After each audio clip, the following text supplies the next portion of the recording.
আমারে বাবা রে বাবা যা করা আমার তো আমার আর দুনিয়া কেউ নাই মুশকিল আল্লাহ আসান করে আল্লাহ আসান।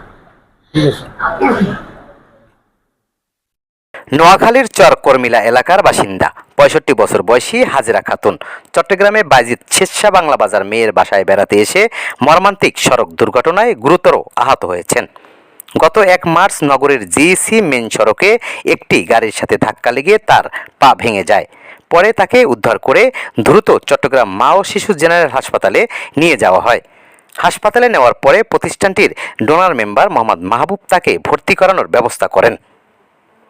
পরবর্তীতে হাসপাতালের vice president engineer Javed Afsar Chowdhury রোগীর খোঁজখবর নেন এবং মানবিক দৃষ্টিকোণ থেকে তাকে বিনামূল্যে চিকিৎসা প্রদান করছেন।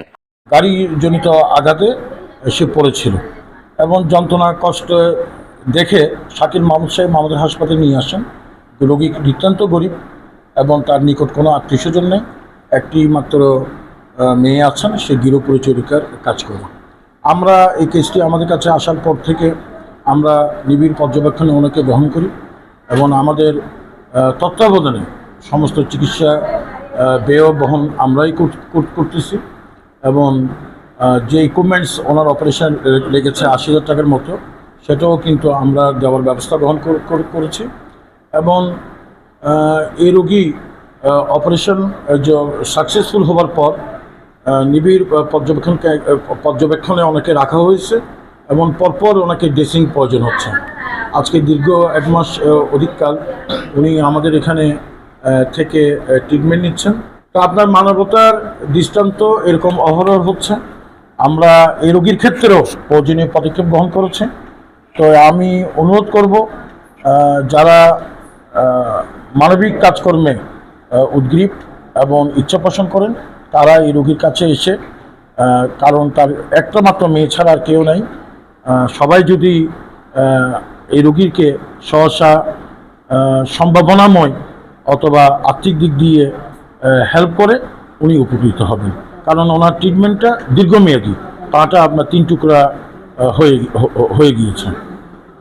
আমি গাড়ির থেকে যখন যাচ্ছি উনি পড়ে থাকা অবস্থা, আমি গাড়ি থামিয়ে ওনাকে উদ্ধার করে গাড়িতে তুলিয়ে এখানে পাঠানোর ব্যবস্থা করি এবং সহযোগিতা হাসপাতাল কর্তৃপক্ষ বা প্রেসিডেন্ট করবে বলেছে, আমাকে আশ্বাস করেছে এবং করছে এবং অপারেশন সাকসেস হয়েছে বলেছে। যে কাজ অন্য কোনো হসপিটালে গেলে এই কাজটা হতো না তাৎক্ষণিক। এই মানুষের যে মানবিক দিক, ডক্টর নার্স যেভাবে সেবা করেছে আমার মনে দৃষ্টান্ত সৃষ্টি করেছে। এটা মানবতার দিক দিয়ে এইসব মানুষকে বা ওনাকে সাহায্য করলে আমি খুবই খুশি হব। ওনার অনেক ব্যয়বহুল চিকিৎসা, যতটুকু পারেন আপনারা হেল্প করবেন, এটাই আমার বিশ্বাস। হাজেরা খাতুনের একমাত্র মেয়ে মরিয়ম বেগম এই দুঃসময়ে মায়ের পাশে অবিচল থেকে সেবা করে যাচ্ছেন।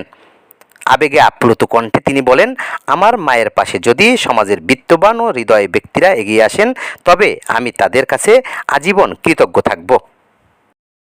৩ দিন পরে আমুর খোঁজ পাইছি, পরে আমুর জিজ্ঞেস কে বলছে এখানে কে আনছে, তো বলছে মানে স্যারের নাম বলছে জাবেদ স্যার, মানে ওই লোকে এখানে আনছে। যেটুক পাইছে সামনে এতটুক সাহায্য করছে, হেল্প করছে, সামনের দিকে হেল্প করবে আমার মতন। স্যার আমি যেন আমার মারে ঘরে নি লাস্ট পর্যন্ত 2 টাকা দিয়ে হেল্প করবো, আমার মতো জীবন লাভ শেষ দিন করি খাবো ওই শক্তিটা নাই, জীবনে লাভ শেষ করি হয়ে গেছে। এখন যেটুক এখনো চিকিৎসা করছে, সামনে যেটুক পারে এতটুক করবো। আমি অ্যাক্সিডেন্ট এই বাবা এসে আমার বাবা আমার আনছে, আনি আমার বাবা এখানে আমার চিকিৎসা করে, আমার সাহায্য আসে। আমার বাবা যা করে তা আমার বাবার ঘরে নিবার, বাবা আমার কেউ নাই দুনিয়ায়, আমার আল্লাহ ছাড়া নাই। আমার এই বাবা রে বাবা যা করে আমার তো আমার আর দুনিয়া কেউ নাই। দোয়া করি এই মাথার চুল দিয়া বারবার মুছে দিছি, এই মাথার চুল দিয়ে আল্লাহ আমার মাথা দিয়ে পানি চুলে টাকা দুঃখ আসান মুশকিল আল্লাহ আসান করে আল্লাহ আসান। বর্তমানে অর্থোপেডিক্স ও ট্রমাটোলজি বিভাগে চিকিৎসকদের নিবিড় তত্ত্বাবধানে হাজেরা খাতুনের চিকিৎসা অব্যাহত রয়েছে। চিকিৎসকরা আশাবাদ ব্যক্ত করছেন, যথাযথ চিকিৎসা ও সেবার মাধ্যমে তিনি ধীরে ধীরে সুস্থতার পথে ফিরতে পারবেন। 16 বাংলা টিভি, আবহমান বাংলার মুখোপাধ্যায়।